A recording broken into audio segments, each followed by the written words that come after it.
अक्सर देखते हैं कि मांसाहारी और शाकाहारियों के बीच हमेशा एक विवाद चलते रहता है, डिबेट चलते रहता है।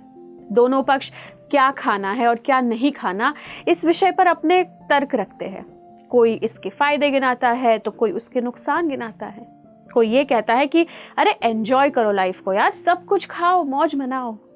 प्रकृति का नियम है कि एक जीव दूसरे को खाता है, लेकिन सभी जीवों में मनुष्य विशेष है और बाकी सारे जीवों से मनुष्य की बुद्धि अधिक डेवलप्ड है, विकसित है। इसलिए मनुष्य से पशुओं की तुलना में अधिक बुद्धिमानी या विवेक की अपेक्षा की जाती है। तो प्रकृति के नियमों का पालन करते हुए अपने भरण पोषण के लिए किसी की हत्या करके खाना ये उचित नहीं है। इसलिए शाकाहारी होना आवश्यक है। लेकिन हम आज इस विषय पर एक कदम आगे की बात करेंगे कि क्या आध्यात्मिक जीवन में सिर्फ शाकाहारी होना सब कुछ है, काफी है? सिर्फ शाकाहारी होना काफी नहीं है। अगर कोई शाकाहारी है लेकिन उसके मन में भगवान के प्रति कृतज्ञता या ग्रैटिट्यूड नहीं है, तो सिर्फ वेजिटेरियन होने का क्या फायदा?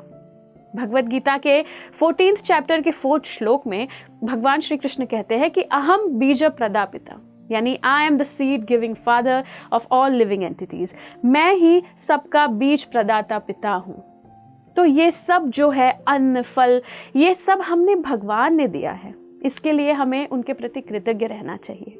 एक कहावत है कि इनग्रैटिट्यूड इज द ग्रेटेस्ट सिन, यानी कृतज्ञ ना रहना सबसे बड़ा पाप है। तो ऐसे लोगों का शाकाहारी होना भी आध्यात्मिक प्रगति नहीं दिला सकता। If you not grateful then you are the greatest fool. अगर हम कृतज्ञ नहीं हैं तो हम सिर्फ मूर्ख हैं। हम ग्रेटफुल या कृतज्ञ हैं, इसलिए हम भगवान को भोग अर्पण करते हैं। भगवान भगवत गीता में कहते हैं कि पत्रम पुष्पम फलम तोयम, यानी उन्हें कोई भी प्रेममयी भक्ति से एक छोटा सा पत्ता या फूल या केवल जल अर्पण करे तो वो उसे सहर्ष स्वीकार करते हैं। इसलिए सात्विक भोग लगाना जरूरी है, जो हम सिर्फ शाकाहारी भोजन ग्रहण करके ही हो सकते हैं। भगवान को पाने के लिए सात्विक होना और भगवान को क्या अच्छा लगता है ये सोचना बहुत ज़रूरी है आध्यात्मिकता में प्रगति करने के लिए। मनुष्य जीवन का लक्ष्य है भगवत प्रेम की प्राप्ति।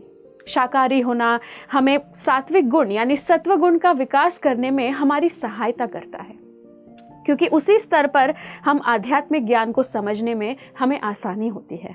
लेकिन याद रहे, केवल परोपकारी होना या शाकाहारी होना ये अच्छी बात है, लेकिन सिर्फ ये हमारे जीवन का लक्ष्य नहीं है। हाँ, आध्यात्मिक मार्ग पर परोपकारी या ग्रैटिट्यूड होना और शाकाहारी होना ये बहुत अच्छा है, लेकिन केवल ये इनफ नहीं है। सिर्फ हमें यहाँ अटक नहीं जाना चाहिए, हमें आगे बढ़ना चाहिए, क्योंकि उसके आगे है भगवान का नाम जप, शास्त्र अध्ययन जैसे भगवत गीता, श्रीमद् भागवतम, रामायण, भक्तों की संगति में रहना, गुरु की आज्ञा का पालन करना।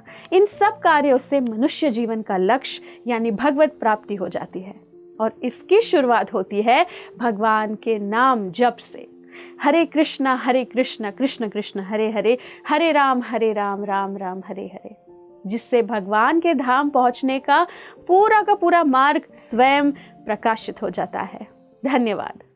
ऐसे ही और भक्तिमय कार्यक्रमों के लिए देखिए हरे कृष्णा टेलीविजन, और इसे प्राप्त करने के लिए आप अपने केबल अथवा DTH ऑपरेटर से संपर्क करें तथा और अधिक जानकारी के लिए आज ही डायल करें 7666 839 839।